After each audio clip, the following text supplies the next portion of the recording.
everybody. Welcome back to the YouTube channel. It's been a while since I've had a narrated video project.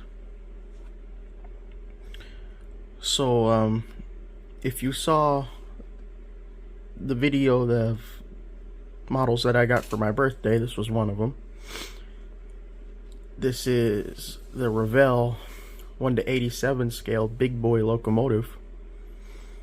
And originally this was a monogram snap-tight kit in the 1980s. So technically it could be built without glue, but we'll just have to see. The big boy locomotive, for those of you who are not fans of trains or not into trains, was an articulated compound steam locomotive built by the American Locomotive Company for the Union Pacific Railroad. And I think about 25 of them that were built during the 40s, during the World War II years. Number 4,000 to 4,025, if my memory serves me right.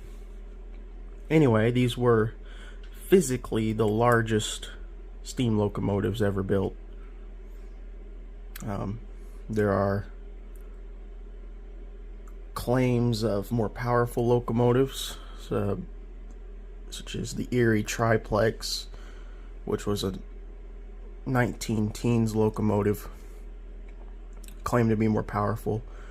There were some locomotives on the DM and IR that claimed to be more powerful, but as far as physical dimensions and number of powered wheels, this is the largest locomotive. There are a couple of these preserved. There's one in St. Louis at the National Transportation Museum. There is one still owned by the Union Pacific Railroad, number 4014, and it is operational. In fact, when the weather warms up, they'll probably start their steam tour. So if you can go on to Union Pacific Railroad's website and find out if it'll be in a city near you, and you can go check out a big boy for yourself. Anyway, I got this kit for my mother. She surprised me with this one for my 18th birthday. It's a Revell model, like I said. Here's the parts. They all come in one bag. They're all black.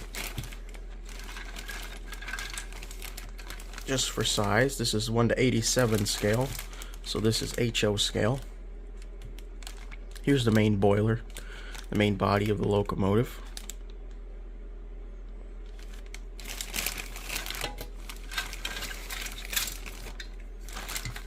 Here's the tender body.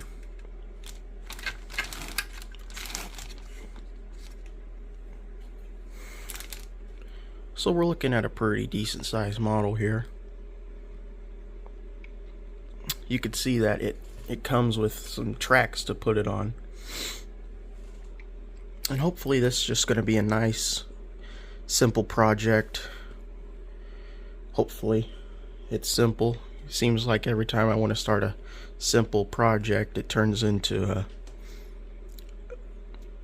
just a lot more than a bargain for, but hopefully we can get this one done relatively easily. Hopefully when it's done we can find a spot for it on the railroad over there. I've got a train yard on the other side. You can't see it right now, but it might go up on display in the train yard. If you see right there, that's the Hudson Hornet kit. Don't worry, I didn't forget about it. Right now the body is sitting outside. Got a warm day in February. I just rattle canned it with some Tester's lacquer blue. Right now it's sitting outside, so the Hudson Hornet kit is still underway. I'll maybe post a slideshow or just mention it in another video when it's done. But right now we're starting this one. Also, I'm working on that one. Revell Top Gun F14. I just painted it one shade of gray. I really didn't want to mess with the camouflage, but it's coming along nicely. It's almost there. Got to do the ordnance and the landing gear and the decals. So hopefully I get that one done in the next couple days. The Hudson Hornet done in the next couple weeks maybe. And then this one will hopefully not take too long. I'm pretty excited about this. I'm a pretty big terrain buff, if you don't know.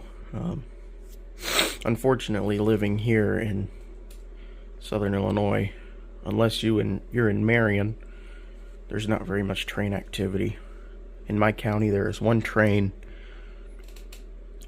usually once a week, and it usually only has 2 or 3 cars, and with the word on the street, that train won't be running very much longer, just because just the lack of industry in southern Illinois. All the coal mines have closed. There's a few open, but in my county, all of them are closed, and whatever industry there is served by 18-wheelers. Anyway, enough of my sob story. I'm going to start on this model. Really excited about this one. I've been looking at this one for years. My hobby shop has had one, and he's just never sold it. And every time I go in there, I'm like, I'm going to pick that up someday. Well, got surprised with this one, so. Alright, I'll give you an update here in a minute. Alright, so update. This is actually about 2 weeks after the first segment. I've just been real busy and haven't really been focused on this at all. But first, before I show you this, here's the main body of the locomotive.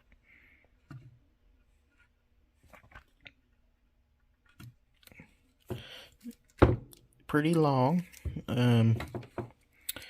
What I did was I started to paint this all black by hand, and I was like, screw that. So I went out and bought a rattle can of Rust-Oleum flat black and just painted all the trees. Since everything's pretty much flat black, and then whatever detail parts I can just paint over with my paints. But here is the main the main body of the locomotive, the boiler and the firebox and the cab. There's the front with the bell and the number boards.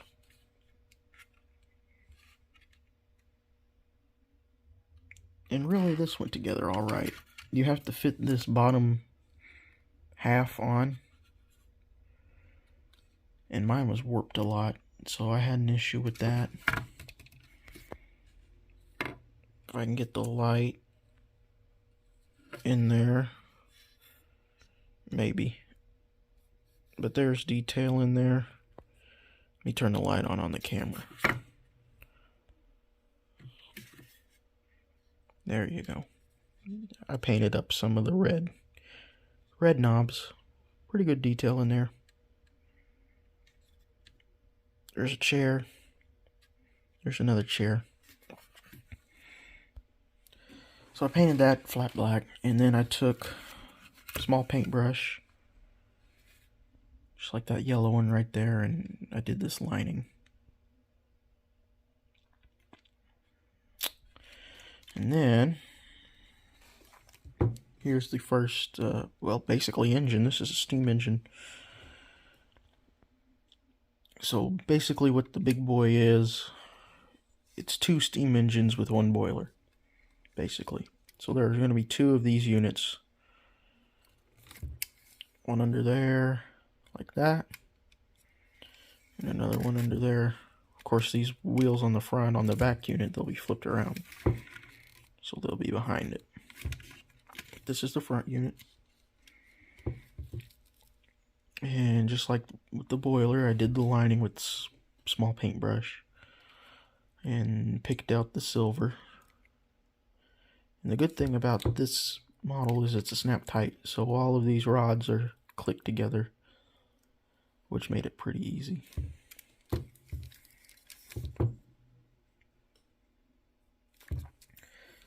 But yeah, once it's done, this front unit will look something like that. Yep. So that'll be pretty neat. Pretty easy kit. The instructions are Revell New Era instructions. They kind of leave something to be desired, but I mean, you can get through them. Anybody could really build this model since it's a snap tight. It doesn't say that on the box, but if you go to ScaleMates and look at it, it's a monogram kit. It was a snap tight in the 1980s. And it pretty much goes together. I've had to use some glue, especially right here. Move that pipe out of the way.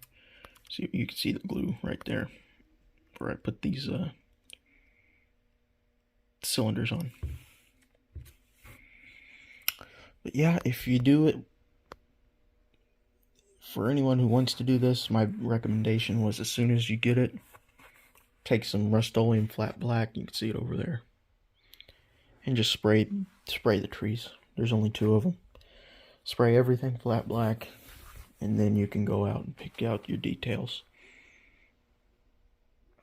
But I'm going to keep trucking along on this. Hopefully it doesn't take another 2 weeks to get to the next segment. And I want to thank you for watching, and hopefully we'll be having many more videos to come.